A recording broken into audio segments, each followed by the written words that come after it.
Now, here's a dumb question. Do I need this as well as this? Yes. Okay, so things I should have checked beforehand. Thank you all for coming here this evening. It's going to be, I think, a really fascinating conversation. I'm not sure if all of you have yet read Saul's essay. There's an opportunity to buy it later.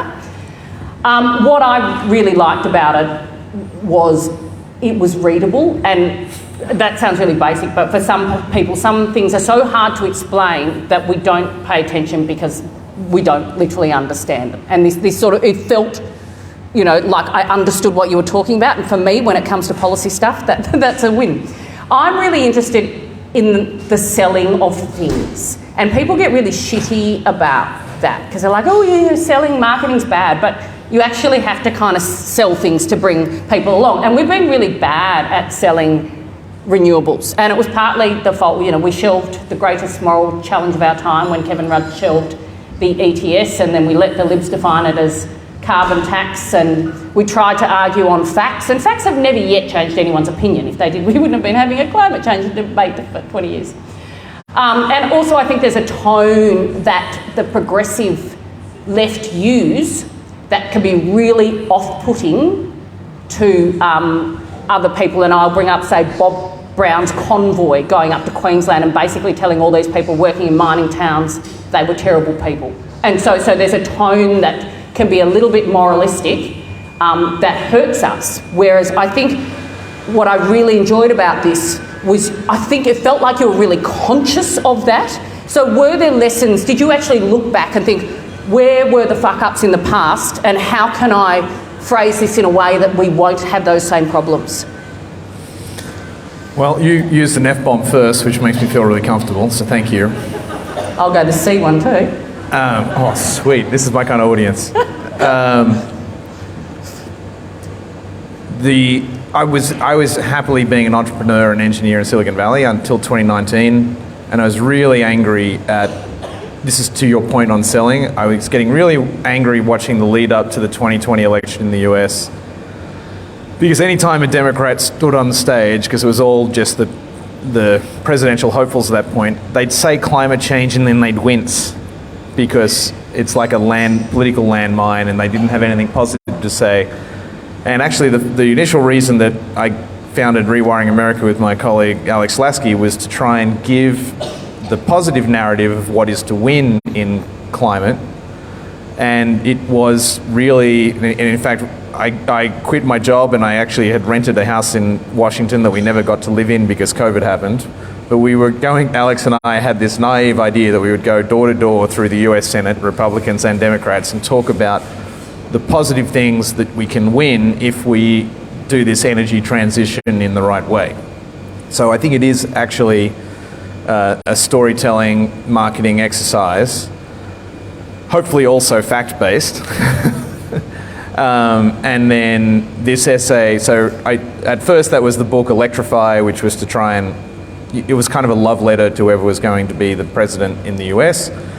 And then the big switch was sort of the similar argument for the Australian people, and then this essay is really trying to sell, like, if we do this right, and there's a huge question, because the challenge with our energy systems is they're so entangled with our regulatory and political systems.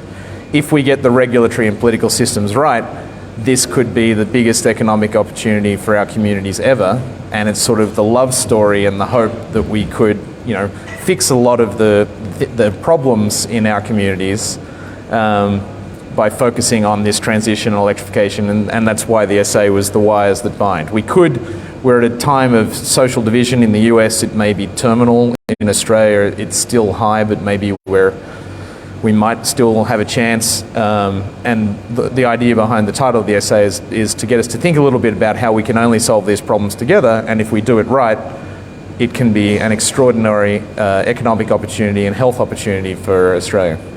And so in your essay, you kind of talk about the difference between America and Australia in that we're not as far down the individualistic route as Americans are. We're much better behaved and community-minded than people think. It's quite funny, like when Americans come here and they're always surprised about how we actually do follow rules and things like that. So your understanding is that because we're not as far down that individualistic route, there is more opportunity for us. And does the government, do you think, see that opportunity? I would like to think that's the origin of the opportunity in Australia, but actually I think the real opportunity in Australia is the economics of this energy transition work here first. So I do, in my professional job, I model whole energy systems and what happens when you transform them, and you can do things like calculate how much it will save an American household in 2030 if they electrify. If you do those numbers for Australia, we do much, much better earlier than any other country in the world for some interesting reasons. One, we got fantastic wind and solar. Two, we've got a mild climate, so we don't need as much gas to heat our homes. Three, we had this regulatory miracle. I was going to 1, 2, and sorry about that, 3. The regulatory miracle that gave us very, very cheap rooftop solar in Australia, and then the fact that we have very expensive gas and oil here. So when you're in the US and you tell this story, it's like, well, by 2030, most American households should be able to save $1,000 or $2,000 a year. In Australia, the story is by 2025, every household in Australia could be saving money by being all electric, and by 2030, we would be saving $3,000 to $5,000 a year on the cost of living.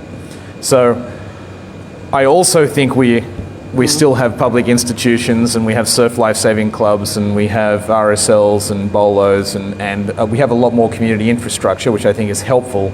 But actually, what really Australia's opportunity to do penance for 20 years of climate denial is to lead the world in the transition, because quite frankly, the money works here first. Yeah, and I think that's the important thing, having lived in focus groups for the last sort of so many years. Whenever you brought it up, why Australia should lead, people would say, why should we go first?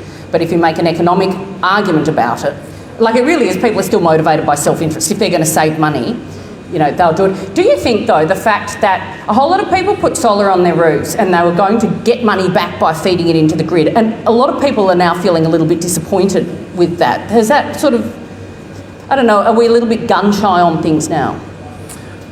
That is purely a regulatory setting. Yeah. And really what the essay argues for is that more than anything else, what we need is regulatory reform. And Australia actually made a mistake in the electricity market in the 80s and 90s. We privatised, and then we stopped the utility monopoly. So 30 years ago here, you used to just deal with one energy company. Now you have a retailer and a wholesaler and a generator and a transmission company. That was a bad idea because it raised all of our electricity prices. They rose very much faster than inflation for the past 30 or 40 years. So we thought that the free markets and deregulation and privatisation would be good, but it messed it all up. But it perversely now gives us a chance to fix it in a way that America doesn't have. But we have to just acknowledge that the energy market is highly, highly regulated, and how you set those dials works. And one of the dials is, we used to have these feed-in tariffs for your rooftop solar. My dad loved them. He and his golf mates are, they're drinking $7 schooners and arguing over who made $1.30 yesterday. Which I always find amazing. But everyone would like those things back. There's one whole chapter of the essay. It really shouldn't be called an essay. It's 100 pages. When the publisher said, oh, it's just an essay, he made it sound easy, but it's really half a book. I got to say, when I said I've got to read an essay, I thought, I have to read an essay. It's like, yeah, no, you've got to read half a book. But there's a whole section that really talks about the origin of the Australian electricity market. When it first started, electricity wasn't in the Constitution, so it was passed down from federal to the states. And in fact, all of the first energy or electricity companies in Australia were local municipals. I got to talk louder. There we go. Sorry. Should wave your hands more at me. How's that? So the first electricity companies were municipals, local. So either the city council owned the generators and the poles and wires, or a local company in partnership with the city council. And one of the arguments for the essay is we need to go back to a model that looks like that, or at least a set of regulations that allows that.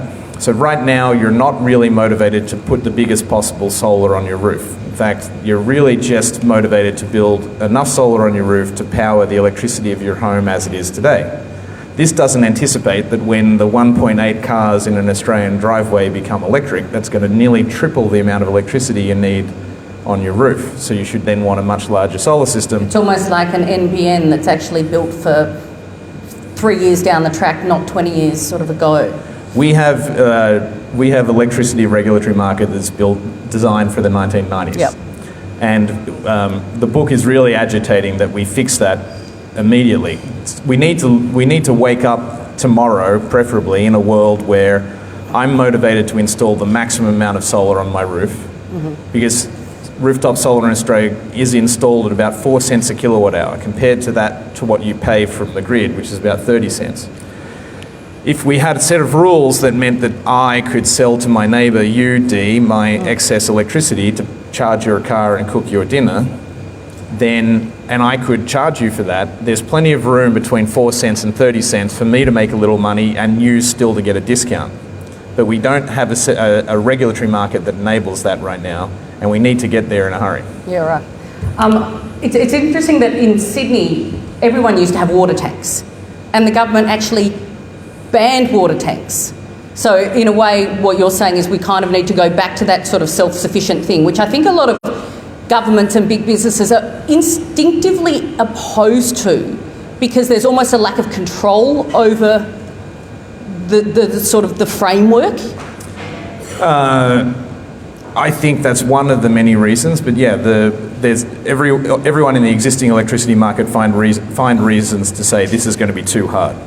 So when I mentioned we separated the single utility into 4 bodies in the early 2000s, there's the big generators, so that's the traditional coal gas plants.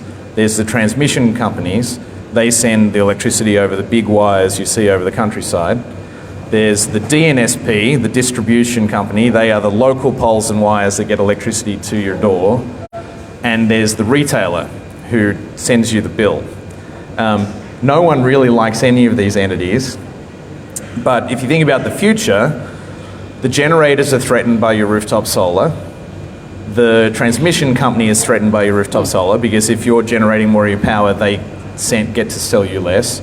The retailer is threatened because you've just cut them out of the system. But the distribution company could curiously be on your side, because you need their poles and wires if I'm going to take your solar and put it in my battery.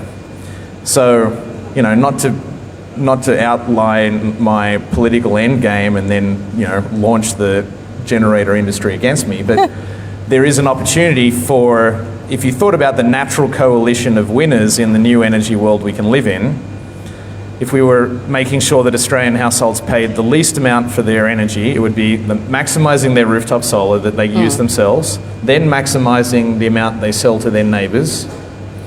And to do those things, you need the local poles and wires to carry about 3 times as much electricity, which they can do, and you need rules that enable that to happen.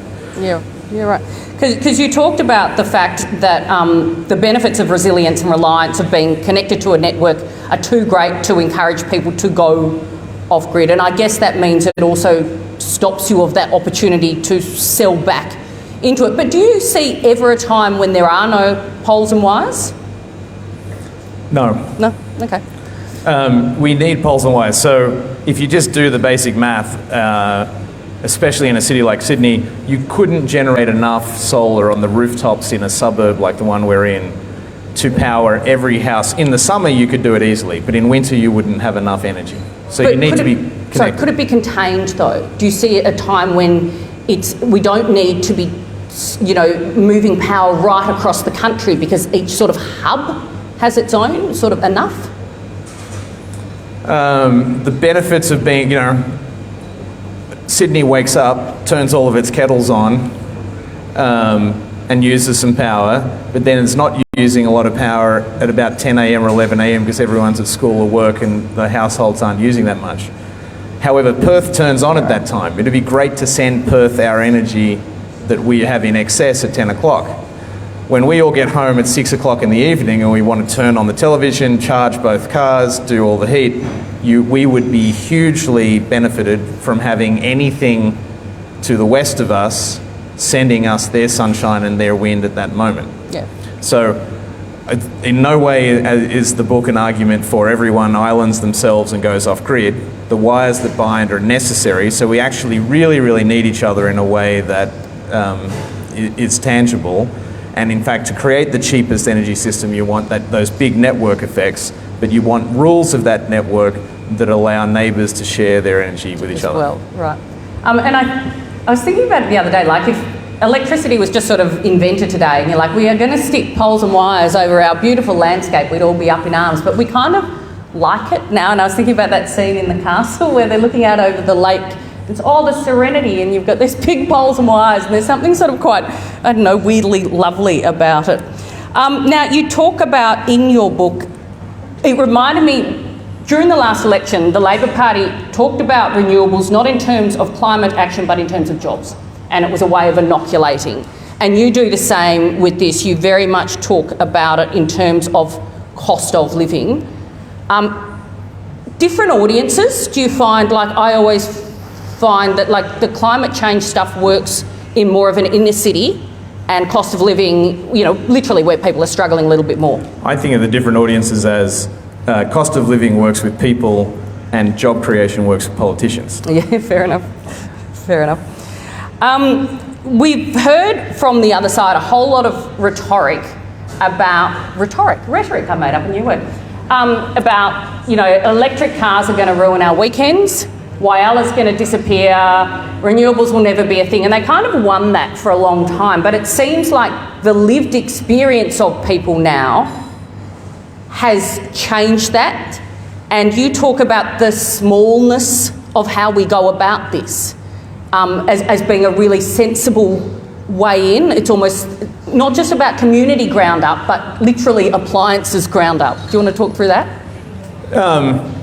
I think we need to take the culture war back, and the lived experience of people who now have solar or have an electric vehicle is, oh, this is lowering my cost of living. So if you are charging your electric car off your rooftop solar, it's 1 or 2 cents a kilometre to drive it. Compare that with the average cost of driving the average Australian car of 20 to 25 cents per kilometre.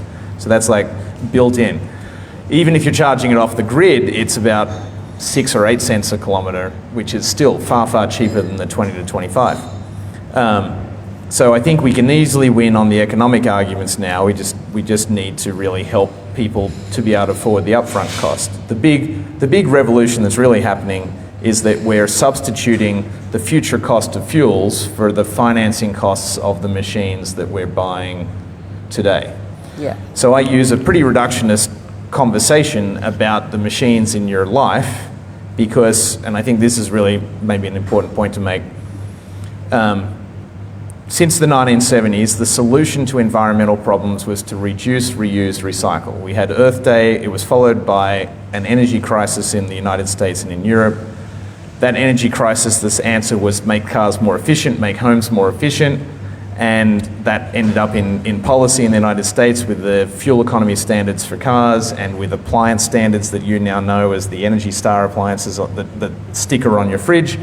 And so the environmentalist movement attached themselves to the idea that let's sell efficiency. So let's sell the idea of less, of hair shirts, putting on a sweater or a cardigan in the case of Jimmy Carter. And that, you know, I think you could paraphrase the environmentalist movement of if we all sacrifice just a little more, the world will be slightly less fucked, right? But the reality is you can't efficiency your way to zero emissions. You can't wear enough cardigans. You can't shrink the car enough if it runs on petrol.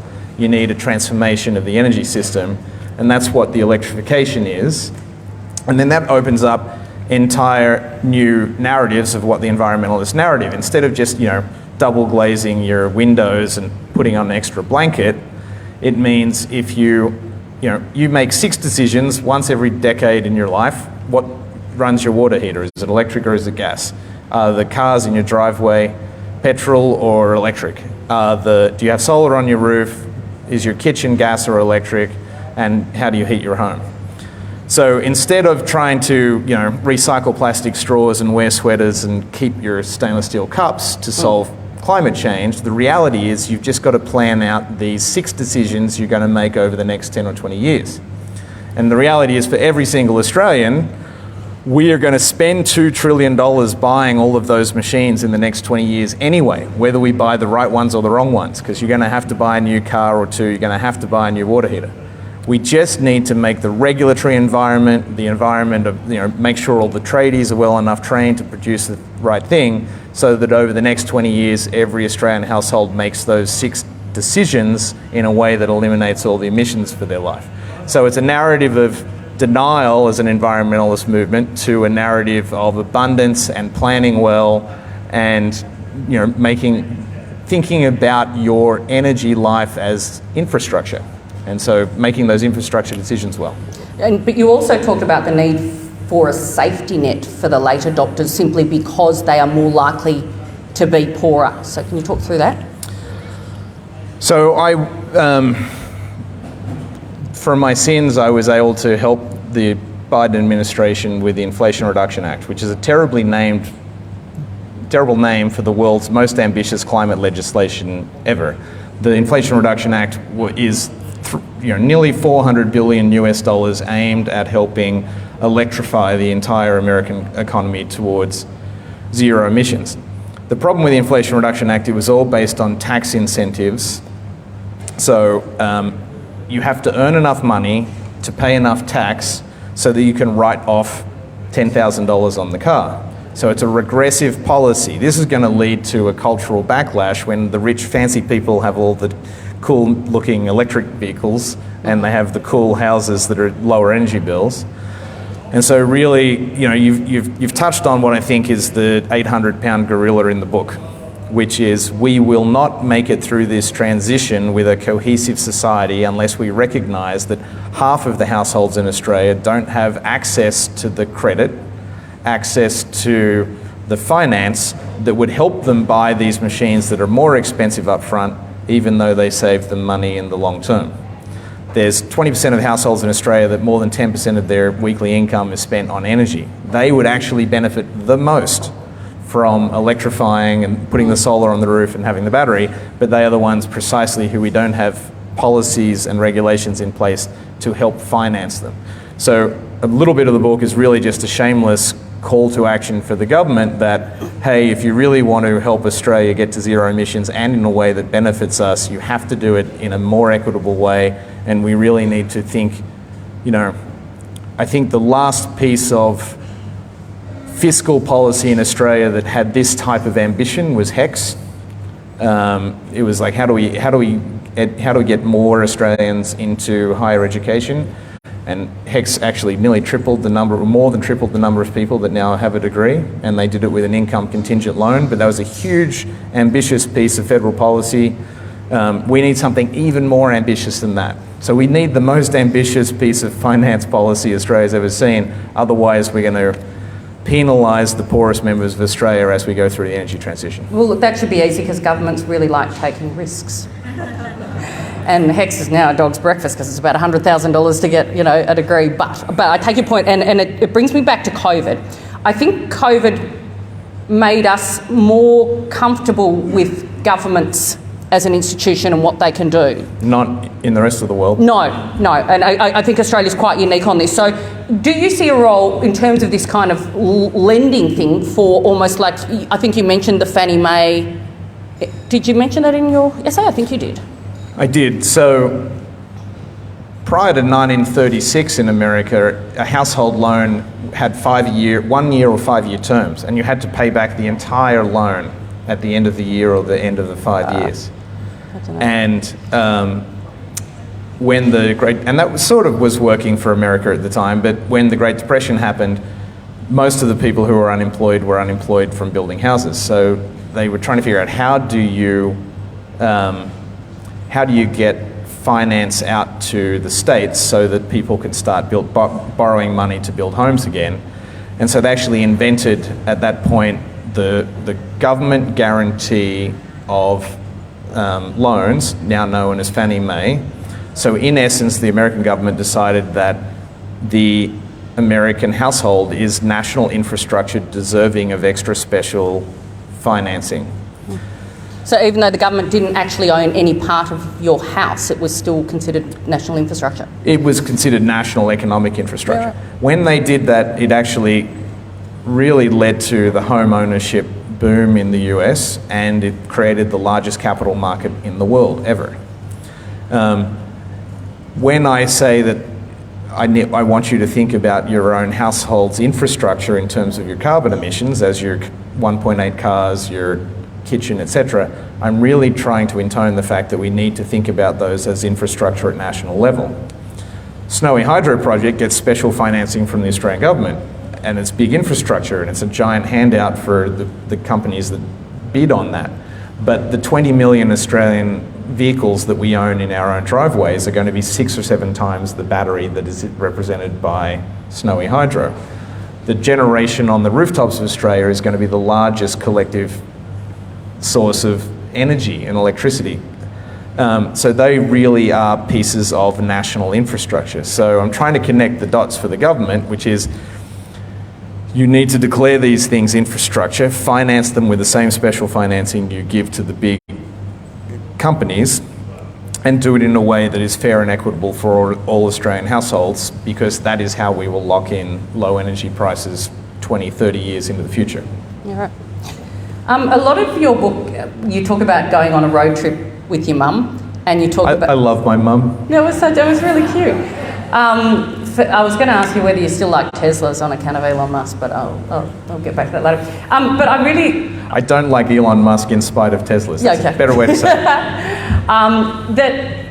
I think sometimes when people think about regional Australians, they think of them as not being innovative, and yet they are often the most innovative because they've had to be, and so they're actually sometimes more willing to change because they've had to. And there was a lovely story you told about a winery where the father, I think, basically didn't believe in climate change, and the son had set up a solar... Yeah, we were driving from Adelaide to Melbourne to go to Hobart, and for some reason I said, Mum, let's double the length of the trip and take the coastline. And we're in a Tesla. The Tesla actually loaned me the car for the trip, which was lovely of them. And we tried to charge at one camping ground, and the vehicle charger was broken. So we're desperately searching, and we found that there may be a charger at this winery that was another 40 kilometres, and we had about 45 kilometres left of range. So we get to the winery as our all-in effort, and their charger had a out of order sign. And so we're like, oh my God, we're going to be sleeping in this car tonight, and God knows how we move tomorrow. And then this lovely man walks out and says, oh, I love that Tesla. If I give you a charge, can I take it for a spin? And the reason that charger was out of commission is because he just installed a giant new fast charger next to a container load full of batteries that he installed, because he had taken the whole farm towards self-sufficiency in spite of his father, who was a climate denier. So we charged up, courtesy him. He gave me a tour of these batteries. He explained how he had, the farm, all of the operations were now run off the solar energy. He was saving huge amounts of money. And, after we had the car charge and a good talk, he sort of took us to the tasting room when we were enjoying a glass of wine. That's when his dad came in, and he's like, "What? Who are you? Why are you here?" And I'm like, "Oh, I wrote a book on electrification and climate change." And he's like, "Climate change." But it was an extremely strong metaphor for the generational change. Also, the willingness for innovation, as you mentioned, in rural Australia. There are a lot of rural Australians who've just now done this because, especially if the alternative is diesel, solar and batteries is now a slam dunk economic winner. Yep. One of the barriers that I always hear is batteries. The batteries aren't good enough. You can't store the solar. Do you think we're at the point now where the batteries are actually good enough, and that's just a bit of an urban myth? There's a lot of urban myths. So this may be a little bit complicated, but I actually think it's a story worth telling. We've always thought that it'd be really hard to get to 100% renewables. But the reason we think it's really hard to get 100% renewables is because we were imagining you would build exactly 100% renewables. Just enough to, on average, through the year always work, but then it won't work on the dark days, it won't work on the windless days. The reality is that generating electricity with solar for the big solar farms is 2 cents a kilowatt hour. For giant wind farms, it's 3 or 4 cents a kilowatt hour. It's phenomenally cheap. It's so cheap, in fact, that building 150% won't really impact the price of electricity here. Because if it's 2 cents and you do 150%, that's 3 cents. And if you think of that 3 cents in the context of your 30 cents that you're paying on your bill, it's not really significant. So in fact, the way to build a 100% renewable system is to build a 150% renewable system. And you can look up science papers where people analyze wind and sun. It's like, oh, with 150% renewables, we actually always have 100%. And this should be intuitively true because we don't have 100% for our coal-fired plants and our natural gas plants. We have about 200% of them as well. About 1/3 of our coal plants aren't working every day because they're down for maintenance. So that means something quite extraordinary. When the coal plants are down for maintenance, they don't produce any. If you've got 150% wind and solar, it means that roughly 50 of those 150% is going to be free extra energy at some point. So people argue still, oh, we need baseload power. No, you don't. You need 150%. And then the base is always covered. You're right. And so this idea that you need a huge number of batteries that are long duration is untrue. It's 150% if you have 12 hours worth of battery storage, which we can easily do in our cars and in our hydro projects. Are you agnostic in terms of wind versus solar, or do you have one that you think is kind of a better, easier way to get it? I love both of my children equally. I've got 3 children and I don't. Do you have one nuclear child? That's a whole argument that we won't get into. Australia and nuclear is just such a fraught area. Okay, let's talk levers and carrots and sticks. I think and anyone who's done any behavioural change thing knows you need a bit of a carrot and you need a bit of a stick to change behaviour. And it feels like when it comes to... I think you need love stories. Okay, we'll call those the carrot. Or the stick if they're those sort of love stories. I don't know, whatever you're into. Do you think that we've been a little bit soft on the sticks and it's just been a bit too much carrot, or is your whole thing sort of more that carrot is the way to go? This is fortunately where I can pull the I'm a scientist card and say that carrots versus sticks is not my job. The science-based version of climate change, if we're trying to hit a target under 2 degrees, you have to have sticks. So you should say, by 2030, no one can buy a petrol or diesel vehicle anymore. So Norway has just implemented that stick. You won't be able to buy a vehicle after 2025 that emits any emissions at all. But Norway has also invested hugely in a national charging infrastructure, and they're a wealthy nation like us, and they can afford to get everyone into an electric vehicle, so no one will suffer hugely.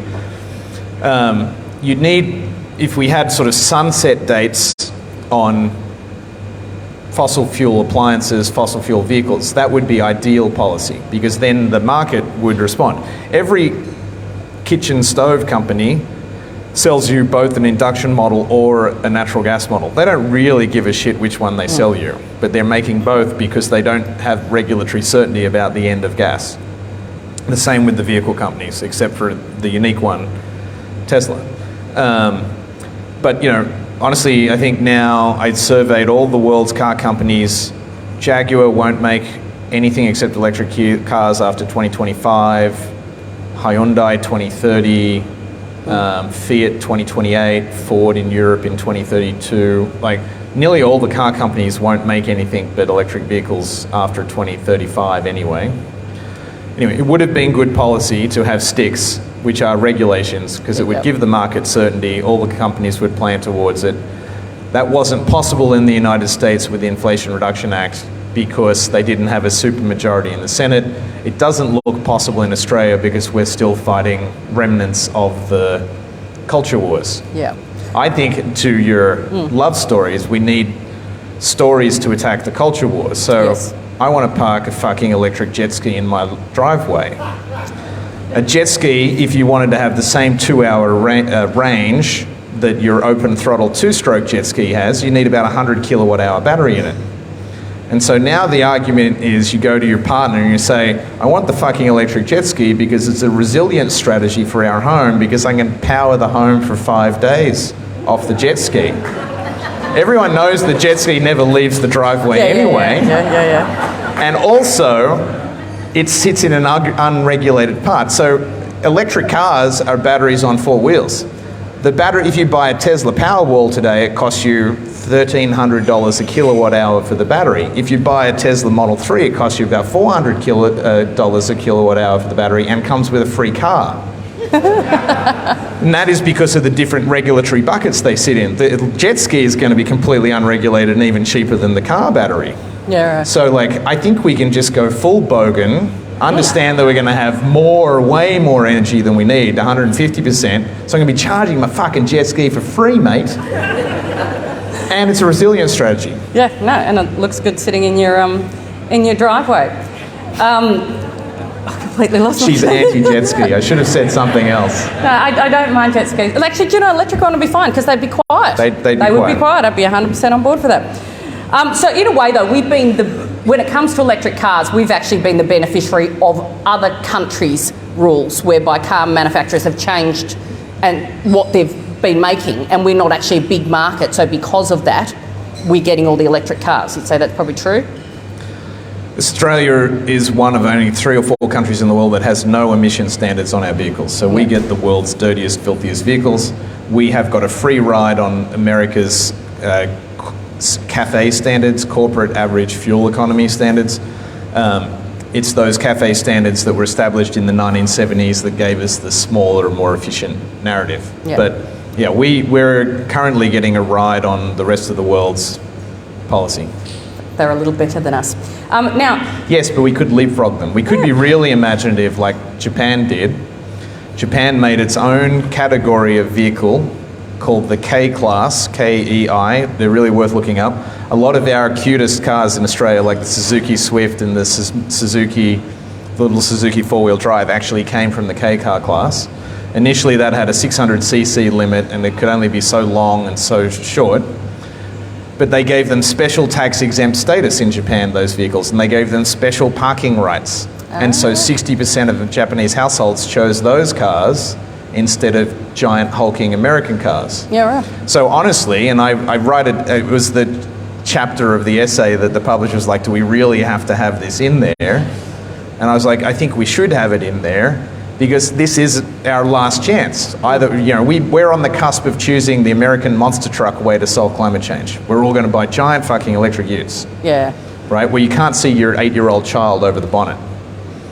And I'm worried that we could choose more mass transit options. We could choose a vehicle category that we would have a hope of competing in the world market in because we just create our own market for it. Yeah, it's this Australian thing where we've got to buy a four-wheel drive even though we never go. Oh, I can't wait to destroy the bush, mate. Yeah. Right, now Did you see that wombat? I parked my car up the road because I didn't want anyone to see. One final question. I was thinking about this. Like, if you had to pick somewhere in Australia, one community to start the electrification, where would it be? This is a loaded question because I think you know the answer you want me to give. Well, actually, I genuinely don't. I think you would like to do it in one of the new suburbs south of Campbelltown. And I think you want to choose the hardest culturally, the hardest technically,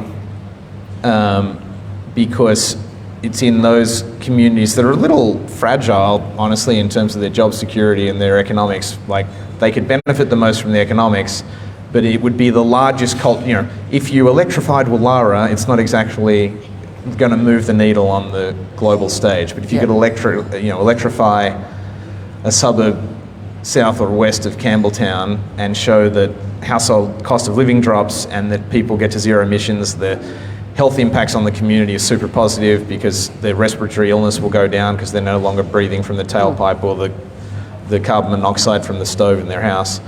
It would be sociologically, politically the biggest win you could have. Yeah, right. And I guess you're not retrofitting then either, you're building sort of from... Well, I think I would choose a retrofit suburb, not the new build. Okay, yeah, right. And the reason that is, we think about climate change, we now literally have 20 years to do this. In Australia, in the next 20 years, we might build 1 million new households. And so we'll go from 10.5 million households to 11.5 million. So you can focus all you like on new build, but that's not good enough. The lion's share of the project to get ourselves to zero emissions is doing it in retrofit. Yeah, right. So we got to figure out how to do that. And when I mean figure it out, like we've got to make the permitting easier. We've got to make sure we've trained the workforce and that there's enough tradespeople to do the jobs. You've got to redesign the regulatory system for the electricity market so that you incentivise households to do all of these things. You should change the fuel vehicle standards so that we incentivise the electric vehicles, etc., etc. And I think that would be the best. The hardest test case is the best test case for the whole country. Yeah, right. Excellent. We are going to throw it out to questions from the audience.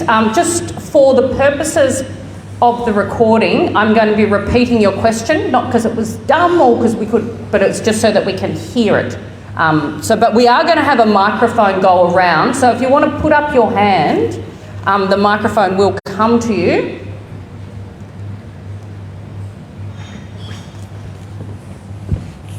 Peter, I knew you'd have a question. And I'll do a long version of the mic and a short version for you, Dee. But firstly, with little words? With little words. Congratulations, Saul. It's the most practical guide for taking action on climate change that I've read, and I've read a lot. It does strike me that your way through is either, I'm not sure which, is it community-driven consumerism or consumer-driven community? Neo-capitalist communitarianism. Thank you. Which I just meant as a joke, and please someone come up with a better name. But the point is, both communities and consumers are two of the least empowered groups in our political system. And I'm interested in what Dee and I would call your theory of change is to spark this consumer movement. Okay, thank you, Pete, for that. In your essay, you accept that capitalism is a thing and we actually have to make it work for good. At what point, though, do we sort of go consumer versus community in terms of the balance for getting people to change? Is that about right, Pete? I think your question is fantastic. I went with a contingent that included the Climate Action Network of Australia, Rewiring Australia, Smart Energy Council, and about 40, you'd call them entrepreneurs and companies that are building the solutions for a climate. We went to Canberra last week. That was probably the first time ever, it was an event called Electrify Parliament, that the coalition of the winners showed up to lobby for themselves. And everyone was self-congratulatory and it's like, oh, wasn't that great? It was a lovely day. I was like, yes, but you know the gas industry has 20 people here every day, right? So we just passed some pretty significant climate legislation here. One of it was called the safeguard mechanism. Can anyone here really, put up your hand if you honestly think you understand the safeguard mechanism? That's a half a hand in the front. The safeguard mechanism is interesting, but it's really a way for industry to negotiate with itself and pay itself to decarbonise. And it'll be fairly expensive and it won't deliver huge emission reductions this decade because industry, quite frankly, the technologies don't yet really exist. Like they made a big announcement about Whyalla yesterday, but that won't be reducing emissions for 5 or 10 years by the time they get it all built and commissioned and online. As you all know, we need 50% emission reductions to be done by 2030. So you've got to do the shit you know how to do today. So our new government that's meant to be pro-climate action, etc., I'm not going to criticise the legislation they've made so far, but the legislation, and, the other part of the legislation was rewiring the nation. That's build lots and lots of transmission lines. We will need lots and lots of transmission lines to connect our communities, but they're going to take, again, half a decade or a decade to get in the ground and actually start delivering clean energy to us. It won't be decarbonising anything in this term of government. Yeah. Nor will Safeguard. I guess also places like New South Wales where the poles and wires have been so neglected. It's not actually even building, it's fixing them up just to a level that makes them workable. Yeah, so you then have to ask yourself, so why are they the two pieces of policy that are our first pieces of climate policy out of the gates? It's because the interest groups showed up to lobby for the big government handouts to do that. The communities and Australian households didn't show up. So my theory of change is to make the proletariat rise up with pitchforks and go to government and demand that the government do the actually more consequential emissions reduction by actually focusing on achieving two goals at once. You know, imagine we can pat our head and rub our belly at the same time, lower household bills and do it. But it requires a concerted effort by government to rewrite the regulatory and the policy environment, and it requires very forward-thinking financing mechanisms to help every Australian household afford it. But the biggest emissions in Australia are actually our households and our small businesses, but that doesn't look true to the government because they still think of things in a sector way. So they think about the industrial sector, the commercial sector, the residential and the transport separately. When you electrify everything, it's called sector coupling. That's fancy for saying everything, there won't be sectors anymore, it'll just be electricity. So you have to think about the electric vehicles at the same time as you think about the Australian household, at the same time you think about small business. And we just haven't done that. We haven't even had an agency to really even model or think about that. And because when you look at our current emissions, it's a huge amount of energy used to export stuff. Those emissions are because we're using energy and emitting emissions here to export fossil fuels to be emissions somewhere else. When those go away, because we don't have a fossil fuel economy anymore, then by far the largest portion of our emissions is our household. So this would be the right policy. But you're right, we are not showing up. Like, we should tonight actually be organising the March on Canberra where the citizens say we demand, you know, fiscal policy and climate policy that favours the Australian household, and we want to lynch everyone in the regulatory and market bodies so that we rewrite the rules for the household, for the people. That's what we need to be doing. So that's my theory of change, is to stir the hornet's nest of public demand, because the politicians aren't going to do it until we say this is what we need. Yeah, which is often how we do organise campaigns, is we do it, politicians will listen to the voters, so you choose your swinging seats, you get the voters mad, and then all of a sudden they're paying attention. Not sure I'd be like going the lynching, but you know, whatever works. And another question we've got over here. Can you hear me? Yeah. Lachlan is my name. Thanks, I love the book, it was amazing. Really interested in the idea of a pilot project in a particular suburb or a particular town. Could you just walk through, if you could forget about how you're going to get the town, let's say we get a small town to agree, or a suburb, what do the householders have to do exactly, and what do we have to do with the grid and everything? What are the steps to make if we had the will, to make a pilot project work?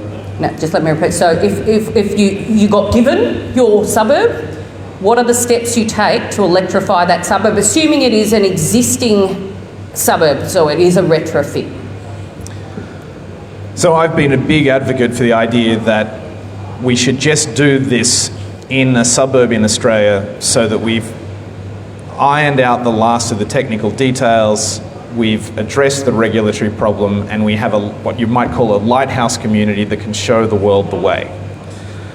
Initially, I thought we would maybe run a competition Australia-wide, and the suburb that showed the most interest would get the prize. But I actually, I've been working with my local community, and a whole bunch of actors in my local community have been agitating. We've now got about 50% of households in our community signing up to do this. So if I can do a little bit of storytelling with my community as an example, I think I can make it more personal. So it's postcode 2515, it's just north of Wollongong, it's 4,000 households. Today those 4,000 households spend about $21 million a year on fossil fuels, about $14.5 million of that is on petrol and diesel. When you buy petrol and diesel in your local community, it creates about half a job at the local servo that's also serving you cigarettes and sugar, right? 3 things that kill you in one place. Our community, it's a little bit lower population density than Sydney, and our roofs are bigger, so we could pretty much power all of us off rooftop solar. Even if we only achieve 50% of our energy from our rooftops, we would be keeping, of that $21 million that we spend, we'd be keeping about $12 million more dollars a year in the community.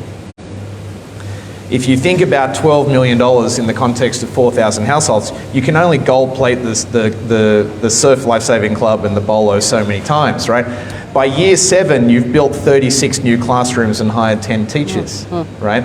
And you can start to see this is the huge opportunity for the economic renewal of Australia is in this transformation where communities, instead of importing all their energy over the community boundaries, are generating it within. So that's to set up the economic motivation for your project, but then the thing that you'd like to do is use these communities as the test bed for the new regulatory environment you might like for our electricity. So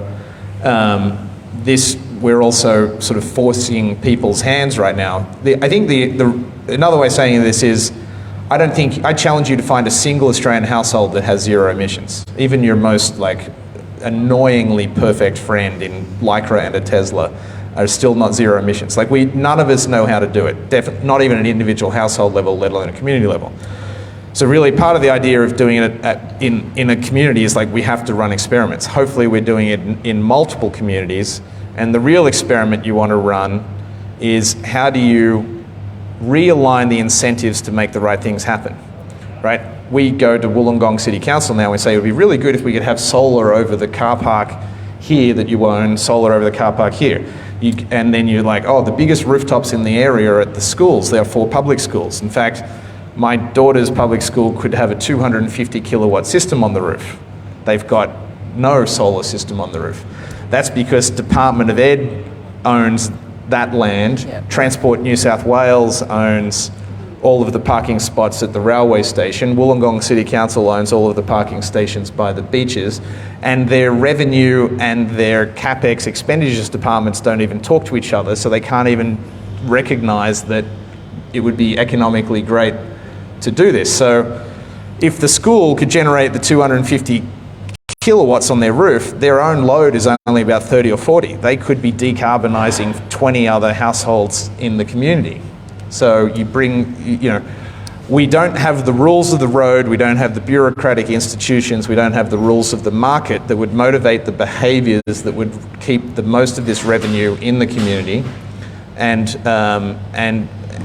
actually set our communities up for success. So the idea of doing the pilots is really to force everyone to really think through all of that. Okay, now how do we fix the regulations at Wollongong City Council so we can have solar over the car park? How do we approach Department of Education New South Wales so that the schools can be contributors and not just design the systems for their own use, but design the excess, which will be cheaper energy for the community, which is contingent on federal regulations governing the NEM. It's honestly an entanglement of policy that's, I won't expose the gentleman who asked the question as having asked a similar question before the talk. It was we need whole of government regulatory reform at federal, state and local level if you would like this to leave an economic benefit for the community. And it sounds like actually a dedicated organisation whose job it is to sort of do that we currently don't have. Is that right? You would like a dedicated agency to do that. We don't have that. We don't even have a dedicated agency that would agnostically collect the energy data which would help you figure this out. Yeah, right.